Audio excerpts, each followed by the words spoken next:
truth of the matter is, yes, all religions do lead you to the same God, but that God is not Jesus, and that God is not the God of creation. All man-made religion and things will lead you to the same place, an eternity separated from Jesus for all eternity. You do not need a religion to get to heaven. You need a relationship with God through Jesus Christ. Say amen. But see, religion is supposed to have a benefit. It's supposed to make the world better. It's supposed to guide mankind. It's supposed to guide our society, because the world is crazy. And the world left on its own without Jesus is filthy.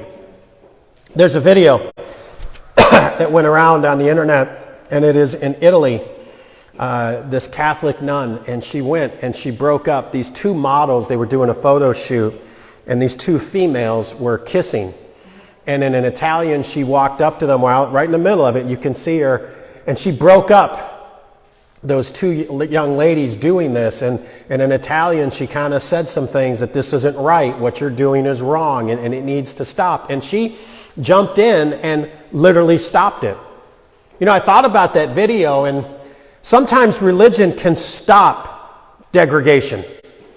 Sometimes religion can hold back man from its worst impulses. Sometimes religion can make ritual or purity into a ritual. And sometimes religion, though, can be just as filthy as the world. I do not wish to cast stones on this little lady. I don't know her, and I don't know her true intentions. And she did step in and she stopped something she saw was wrong. But can I confess that as I thought through it, I wondered, did she also do this to priests who were touching little boys? You know, it's one thing to stop two adults from doing something and you see it, and maybe everyone around in the culture of Italy would back her up. But what about when you have to stop those that are in religion from doing wrong? You see, everyone needs a barrier, and religion is supposed to help make a barrier in our lives. Everyone needs a barrier, but the greatest barrier you will ever have is Jesus Christ. You don't do certain things and not do them because of, well, this religion tells you. You do it because you want to honor and glorify Jesus. And when that becomes your life and that becomes your goal, you will leave your religion behind and you will go into a new place. The world sometimes gives special treatment to religious people. When I was on a mission trip in South Africa, when we went in, the missionary said, don't say you're here for evangelism as a missionary. Just say you're here for sightseeing, because you don't want to get hung up in customs. It's just easier. Just say you're here for sightseeing. Okay, and we did sightsee, so it wasn't a lie. But when we were leaving South Africa, you have to go through all these customs, and there's guys there with machine guns. Some of my guns are bigger, but they had machine guns as they stand there at the airport, and you had to go to a table, and a very stern lady, and she was like, what was your reason for being here? Well, we were supposed to say sightseeing and everything, and I had had enough. I was tired. I wanted to go home, and I just said, you know what? I'm a Baptist preacher. I was here on a mission trip. I preached and led some people to Christ. And she changed her whole complexion, and she started to smile. I have a pastor in my line? I can't believe, it is such an honor for you to be. I have never been treated like that by any American church ever. It is such an honor for you to be in my line. She didn't check me out. I didn't go through security. I could have had a knife on me. She just said, Pastor, come right through here and go right through.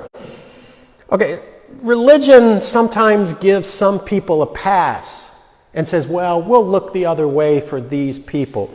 9/11 was a religious act, wasn't it?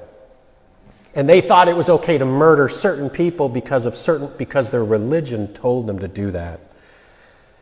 Our one simple truth as we start today, as we look at grace, and now we look at grace versus religion, is this. Religion offers no grace.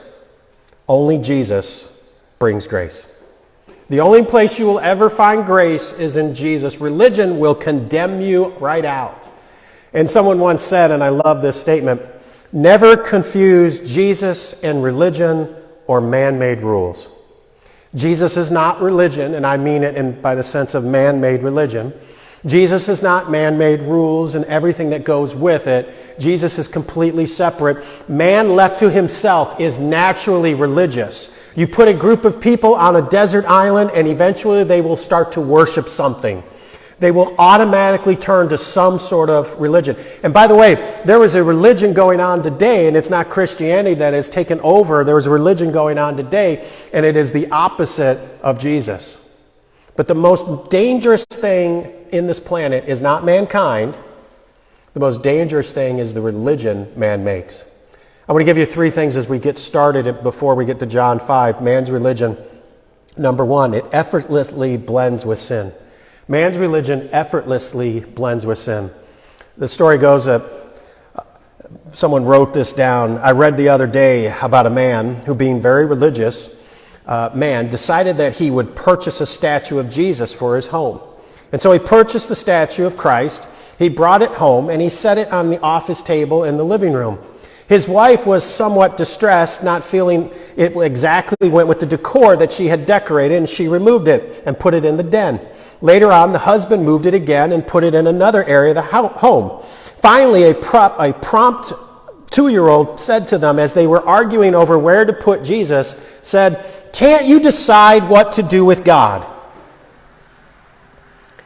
Religion makes worship about things. It makes worship about acts.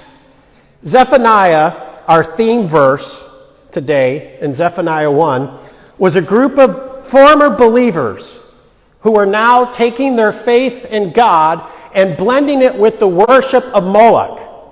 And they were worshiping, now Moloch and Baal all had a few things in common as all false pagan gods. It had sexual immorality that went with it. But you know what they also did?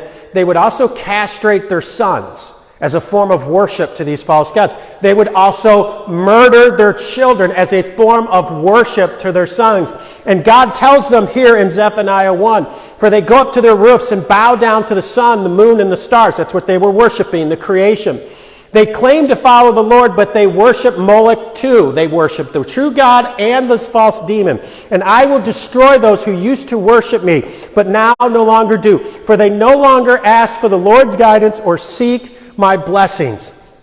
As we look at what they were worshiping, can you imagine a religion today that kind of says the same thing?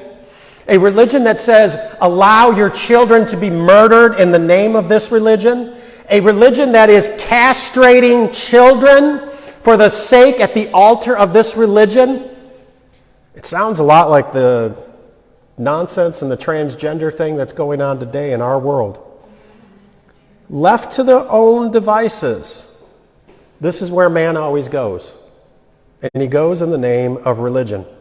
And truly, if you counteract and say things against this new religion, it's all based on faith. They will come down on you just like the Roman Catholic Church did in the Middle Ages of anyone who wasn't truly orthodox. Number two, man's religion celebrates sin. It celebrates sin. I was going to show this other video, but I decided not because there's children in the room. But it was a video of this Pride March. And these men were all dressed like dogs. It was a fetish that they were doing, and they were marching with children watching. It is disgusting and everything, and I thought, I don't want my kids to see it, so I didn't show it. But as they did it, I thought of these two verses. I thought first of Philippians 3:18. Walk as enemies of the cross of Christ. Their end is destruction, their God is their bellies, and they glory in their shame with mind set on earthly things. You know, there's nothing really wrong with shame. Shame will keep you from doing horrible things. But when you walk away from Jesus, what do? You don't not necessarily just do the shameful things, but you glory in it and you promote it and you march it down the street and ask everyone else to celebrate what really should be shameful. And I also thought of Daniel 11, verse 37. Daniel 11, verse 37 is a reference to the Antichrist. Neither shall he regard the God of his fathers. And the passage next part has always been kind of a what does this mean? Nor the desire of women, nor regard any God. The part that nor the desire of women, it has always been thought that the Antichrist may be a homosexual. It could be that that's what he is. But could it be that he fell under the worship of this new pagan god that we're worshiping, and his parents had him castrated as a transgendered and gave him drugs that stopped puberty at the age of 12, and that's who he is? Number 3, man's religion makes our differences sin. Man's religion makes our differences sin. Sister Catherine is asking all the Catholic school children in 4th grade what they want to be when they grew up. Little Sheila said, when I grow up, I want to be a prostitute. Sister Catherine's eyes grew wide in horror and she barks, "What did you say?" "A prostitute," Sheila repeats. Sister Catherine breathes a sigh of relief and says, "Oh, thank God, I thought you said a Protestant." She's more upset with Protestant than Protestant. Anyways. Denominations can be good. You don't want to go to a McDonald's and find out that it's a 5-star restaurant. You don't want to go to a 5-star restaurant and find out they serve pizza. So you want a nice sign that tells you what you're going to get when you go in it. So denominations have a place. They let you know some things about it. But Jesus did not start a denomination. Jesus started a church. And then the church splintered off into different groups. You see, religion says, you're different than me, well, therefore you're wrong, and everything you do is inaccurate, and God won't hear you. Today in John chapter 5, we continue our study. A desperate man needs help, and he's not going to get it from religion or religious people. It seems like he did something in his past that caused him to be crippled. He is at that edge of that pool of Bethesda, ironically named House of Mercy and Grace, and he is getting none of it, no grace or mercy. I asked you this question last week as he sat there for years trying to get in the pool, thinking that the stirring of the pool would be an angel and the first one in could be healed. I asked you this last week, where are the people who say they know God? Why didn't the local believers get together and try to help this man? I mean, either help him to get into the pool if he couldn't be persuaded from his ritual and superstition, it wasn't going to hurt him, or help him and point him to the one true God, or do something for him, instead of him having to lie there in the hot sun every day, hoping and praying for a miracle.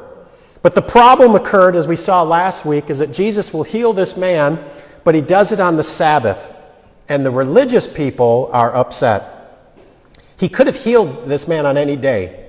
He was there on Tuesday, but Jesus healed him on a Sabbath on purpose, to be confrontation with these religious people who worshiped the Sabbath but didn't worship the God who created the Sabbath.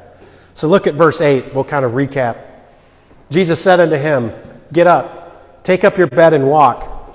And at once the man was healed. He took up his bed and walked. Now that day was the Sabbath. So the Jews said to the man who had been healed, "It is the Sabbath. It is not lawful for you to take up your bed and walk." Nowhere in the Bible does it say any of that. But from verse 10 on in John chapter 5, this is the beginning why the Jews chose to hate Jesus. Why did they choose to hate him? Because of the Sabbath.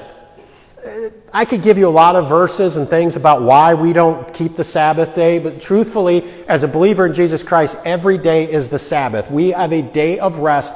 We are not resting physically from work. We are resting from the law. The New Testament church all met on a Sunday. If we wanted to, we could meet on a Monday at midnight. It doesn't matter when you meet. Traditionally, the church met on a Sunday because it is the resurrection day, the Lord's day. But the Sabbath in Colossians says this, "Therefore let no one pass judgment on you in question of food and drink, or regard of festivals, or of new moons, or a Sabbath.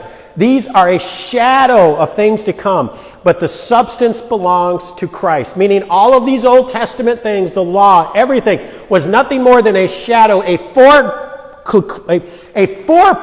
image. Couldn't get that word out. A forerunning image of what Jesus was going to be. The Sabbath, all it did is show to us that Jesus is now our Sabbath. In verse 11, "But he answered them, and the man who healed me, the man said to me, take up the bed and walk. And they asked him, who is the man who said to you, take up your bed and walk? It was not the law of God that they were standing up for. It was their law. And just as we read these verses, I want you to notice there's no compassion, no grace, no mercy, no concern. They don't even celebrate that this guy is healed on any level. They have nothing for him, and that is religion. Look, religion rejects people. Jesus seeks people. Religion puts up barriers to people and says, only these people and this type and this. No, but Jesus seeks people. In verse 13, now the man who had been healed did not know who it was, for Jesus had withdrawn, as there was a crowd in the place. Okay, so in your mind, you need to understand, Jesus doesn't tell him who he is. This man has no faith. He's not saved. He didn't really even ask Jesus to be healed, and Jesus healed him. That contradicts so much of what you will see on Christian TV. And afterwards, Jesus found him in the temple and said to him, see, you are well. He was going to the temple to be officially declared clean by the priest. Sin no more, that nothing worse may happen to you. As you see that, it appears when Jesus says that something worse would happen, that maybe this man was crippled because of something that he did. In verse 7 it says, the sick man answered him, sir, I have no one to put me in this pool when the water is stirred up. It seems that he had no one there. He had no family. He had no one that cared about him. I kind of view this as somebody who did something horrible to his family, and his family was sick of him and just kind of said, we're done with you, and he's left on his own. Religion did not help him. But aren't you glad that Jesus seeks those that are lost? He went out and looked for the ones that the world had nothing to do with.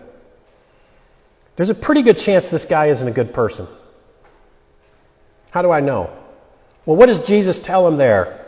Don't tell anybody. Just, do what you're supposed to do. Go on with your life and don't mess up again. What does he do? Verse 15. Then the man went away and told the Jews that it was Jesus who had healed him. What a weasel. What a punk. Jesus just healed you. Says, hey, just keep it to yourself. Keep it quiet. And this guy goes and tells the people that are trying to kill Jesus, oh, by the way, you want to know who it was? It was Jesus. Dr. McGee says the impotent man met the omnipotent man. I don't know if this guy became a believer at this point. I don't know. When we get to heaven, we'll find out. But what I do know is he was offered salvation. He was offered more than just physical healing here. When religion meets Jesus, what does religion want to do? Religion wants to kill Jesus. Look at verse 16. As we read these verses, I want you to realize I am talking about religious people. Not just religious people, I'm talking about religious leaders, pastors, priests, whatever terminology you want to throw in it. These are the people. Look at what they say. And this was the way the Jews were persecuting Jesus because he was doing these things on the Sabbath. But Jesus answered them, my Father is working until now. I am working. This is why the Jews were seeking all the more to kill him. Really? These are priests and people who are supposed to be representing God. And what does it say about him? They weren't angry at him, that they were. They weren't mad that he was going against their beliefs, and they were. But what it says here is, they were going to kill him. Because not he was breaking the Sabbath, but he was even calling God his own Father, making himself equal with God. You will hear sometimes people make this claim, and look at verse 18. Jesus never said he was God. See, the church has just said that, and the church has implied that. What did they say? Making himself equal to God. Why did the Pharisees want to kill Jesus? Why did they want him crucified? Why? They say why. He said he was God. Here, Jesus says he is God. We will see in the next few verses next week that Jesus lays out his deity, that not only does he do the will of the Father, but he and the Father are one and the same. And this is why they hated him, verse 18. This is why the Jews were seeking all the more to kill him. Let that sit in again for you. That these religious people who are claiming to act and speak for God want to murder someone. They don't want to bring justice to a murderer. They weren't looking for capital punishment for someone who was murdering people. No. They weren't looking for punishment for someone who hurt children. They weren't looking for punishment for priests who molest little boys. They weren't looking for punishment for people who were abusive to women and hurt them. They wanted to murder a man who had healed somebody who was lame and whose life was complete ruin, and had healed them and brought them hope. That is the difference between religion and Jesus. So today, we're going to have three things about the struggle between grace and religion.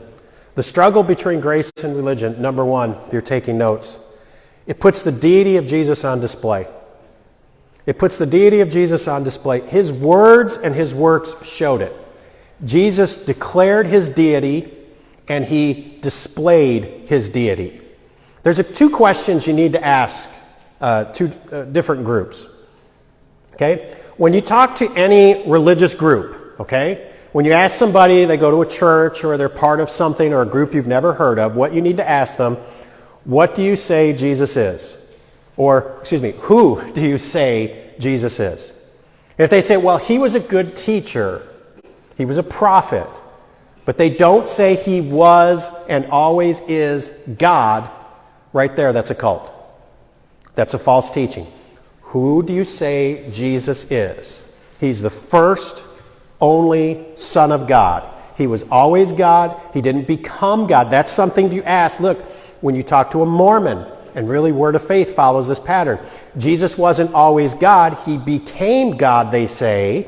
And when you get saved, you follow his path from a man to being God, just like Jesus. And that's salvation, following his path. They use all the same words we will do, but you ask, who is Jesus? Was he and is he only Son of God? And is he and always was he God? And what you ask about a religious teaching, someone has a pet teaching or this is their issue, what does this have to do with Jesus? What does this have to do with Jesus? Every now and then I come across people, who say they're believers, who keep the Sabbath. Seventh-day Adventists are part of that group. The Seventh-day Adventists up until about 20 years ago were always classified as cult. They've made some changes in their theology, and it's a debate within Christianity even today, and I'm not going to go down that road. But you'll run across a believer who keeps the Sabbath. What I would like you to do, before you pull out verses from Colossians and Galatians, you just ask them this. What does keeping the Sabbath have to do with Jesus? How does keeping the Sabbath glorify Jesus? Because it doesn't. It has nothing to do with Jesus. When you keep the Sabbath, what are you doing? You are doing something that glorifies you. You are doing a religious ritual and tradition that does nothing to point anybody to Jesus. Anybody who's ever kept the Sabbath, I've never found anyone who got saved because somebody kept the Sabbath. You see, religion diminishes Jesus' deity. So one of my favorite jokes, and I tell it at a lot of funerals, is of a kindergarten teacher who tells her class, we're gonna have world religion study. So what I want you to do next week is bring in a symbol of whatever religion you have. So these are kindergartners and everything. And first comes the first boy, and his name's David. And David comes up and he has a menorah. And he says, hi, my name is David. My family is Jewish, and this is a menorah. This is very important to us. The next one is a little girl named Mary. Mary comes up and says, hi, my name is Mary. This is a rosary. This is a symbol that's very important to us. I'm Catholic. It's an important symbol in our religion. And the next boy comes up and his name is Tommy. And Tommy comes up and says, hi, I'm Tommy. I'm Baptist. This is a casserole dish. This obviously is a very important symbol in our religion. Religion is always about symbols and rituals. Salvation, though, is about Jesus. It's about knowing Jesus, the God of the universe who created everything, born of a virgin, 33 sinless years, died in your place, is the only way you're going to heaven. That is the only way you will have salvation. No religion can wash away any deeds. You can confess your sins to anybody. You can go and do good works. You can do all these things that people say are acts of grace. None of them. The only grace you will ever find is faith in Jesus Christ as your Savior. And we are here today because of Jesus. And if you pull Jesus out of this, just go fishing. Because there's no point meeting here without Jesus. That's right. Number two, the struggle between grace and religion puts the true intentions of followers on display. All right, in the next few chapters, the religious people are going to really press Jesus' followers. In John chapter 6, Jesus tells the crowd, hey, you are only seeking me because I feed you, because I give you things. That's the only reason why you're here. And he basically tells them from this point on, it's going to get different, and we're going to find out who truly follows me. In verse 64, he reveals to them that some of you are only here and you don't believe me in John 6. In John 6, in verse 66, after he says that all to them, it says a lot of his followers withdrew and stopped following him. They would have to leave the religious system behind. Now, that religious system, and for many of us as Americans, changing your religion, you might have an awkward moment with grandma at Thanksgiving and stuff, but for changing your religion and changing your religious system doesn't really change much for an American. But for these that were following them, their whole life was based on this. The temple, their families, when they chose to follow Jesus, it would cost them everything. The problem with religion is you tend to worship the rules instead of the rules that were set up to point you to Jesus. You worship things like the Sabbath. I grew up in a very traditional, conservative church that had a lot of rules. Men weren't allowed to have a beard and sing in the choir because obviously you can't praise Jesus if you have whiskers. It was a big deal. Remember this, Johnny? It was a big deal in the youth department when we got to wear shorts on youth events. Because that, apparently wearing shorts is a symbol of Satan, and you are worshiping Satan if you wear anything that doesn't go down to your ankles. Now, all of us wore shorts in our private life, but apparently when we did something with the church, we couldn't do it. We all swam on different each other's homes and everything else, but when we had a youth event, we couldn't swim. I never understood any of that. What happens is, and you will see this often, the rule, the guideline, or everything else becomes more of the focus than Jesus. If you have a rule that is not drastically keeping you from something horrible, and it is not focused on Jesus, get rid of the rule. And lastly, as I said, when grace and religion fight, it puts the cost of following Jesus on display. In John chapter 9, verse 24, the Jews told a blind man that Jesus healed. He heals this blind man, and they say, he has a demon. He healed you, yeah, you're right, you can see, but he's demonically possessed. His followers were told, we will kick you out of the temple, we will kick you out of the system. In John chapter 10, they told Jesus' followers, if you're following him, he is a demon-possessed, insane man. And in John chapter 11, verse 33, again, they plot to kill Jesus and his followers. This is why baptism was such a big deal to them. We baptize in buildings, and even if we do it in public in America, no one really cares. But when you got baptized as a first century believer, you were Jewish and you were getting baptized, you were identifying with the cross and the death and burial and resurrection of Jesus, and you were telling everyone, I have gone away from what I used to do, and I am now a follower of Jesus Christ, and it was going to cost you everything. Look, you have to be able to spot the difference between Jesus and religion. Mushrooms are great, aren't they? I love you sauteed mushrooms with steak and oh my gosh, a good steak with mushrooms, and you can fry mushrooms and they're so good. But certain types of mushrooms, if you don't know what you're looking for, can kill you. Certain types of mushrooms, if you don't know what you're looking for, can get you high. And certain types of mushrooms, if you know what you're looking for, are great with steak. But you have to be able to spot the difference. And the difference for religion is Jesus. Who is Jesus? Who is he? How are you going to heaven? If it's anything other than Jesus, it's not true religion. What does this have to do with religion? What does this have to do with Jesus? We've got all these goofy rules that we're doing, and we have to dress this way and act this way, and we can't go here, we can't drink that, we can't do any of this. Why? What does any of this have to do with Jesus? The biggest thing, the biggest cost you will have, though, in following Jesus is giving him your unquestionable faith. That's the hardest thing. That's the biggest. I would rather do a bunch of religious tradition and rituals. You know, at a funeral, I wish that we, had our own little hand signs as Baptists, right? Catholics will do the sign of the cross. You go there at a funeral and you feel so hurt. You feel like you want something, right? And of course, you see baseball players before every time they get a bat, they'll make the sign of the cross and stuff like that.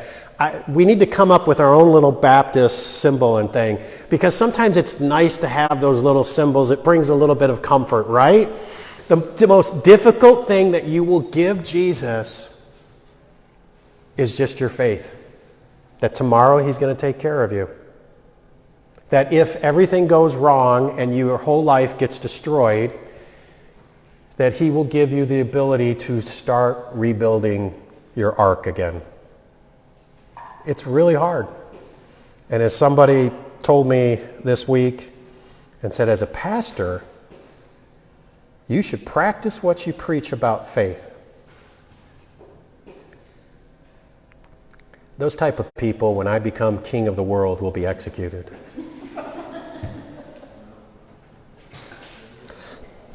Unquestioning faith. Story goes of a little bird who has his little wife, and they're about to have an egg, and he has to make a nest for their little egg. And he found a whole bunch of brush on a farm. And he got together and he picked up all of his little things, and inside that pile of brush and old leaves and trees, he starts making a little nest. Well, the farmer, the owner of the land, comes by and sees that nest, and he goes in and he destroys it. The little bird goes, all right, I'll start again. And he goes in and he starts building his nest inside that pile of brush and everything, and he makes it. And he's got the nest almost done, and the farmer sees it and goes over, destroys it again. It happens every day for a week, and the baby's coming, the little egg, he's got to find a little home for his family. He goes home that day and he's like, I'm so tired. God is so mean. He is so evil. I keep trying to build this, and God is just purposely having this farmer destroy what I'm doing. I'm not going to follow God anymore. And his wife says, just have faith that God is protecting us. What the little bird didn't know, but the farmer knew, was in a few days he was going to take that brush and set it on fire. And if the little bird had made his nest in the brush and the trees and the leaves, his little egg would have died. Sometimes you have to have faith that God is destroying your nest because he has something better for you, that he's protecting you. Where are all the people in John chapter 5 that claim to speak for God? Do you have a religion, or do you have a relationship with God? Look, I've shown a video like this before, but these are kids in the Congo. Electric cars are crimes against humanity. And to some extent, so is every cell phone we have. Because cell phones and electric cars require cobalt for the batteries. And over 90% of the cobalt in the world comes from the Congo. And they get it by little kids mining it out of mines. Most of them are slave labor. Some of them are lucky enough to get $1 a day. And they're horrible things. And people talk about it and say this needs to change. We need to do something about it. But yet, they're still building electric cars, and our cell phones still have lithium batteries in it. And these kids work in horrible conditions and have to mine it for our convenience. I don't know the answer. I need a cell phone, so I don't know what to do. See, I can't do everything. And I'll be honest, I can't help these kids, I guess. Some things are too big for you as an individual to do. But you know what? There's somebody or something in your life that you can help. I can't go to the Congo, and I can't stop this, and I can't come up with new technology that doesn't require, and I can't change our political leaders, and I can't confront China on any of this. I can't do any of that. But there is somebody right in front of you, a small issue, a neighbor that needs help, someone that needs Jesus, and you can do something. The religious people in John chapter 5, they couldn't change the world. Okay. But they could have helped this guy. And instead, they planned the murder of Jesus. You don't need religion. You need Jesus. Amen? Join me in prayer.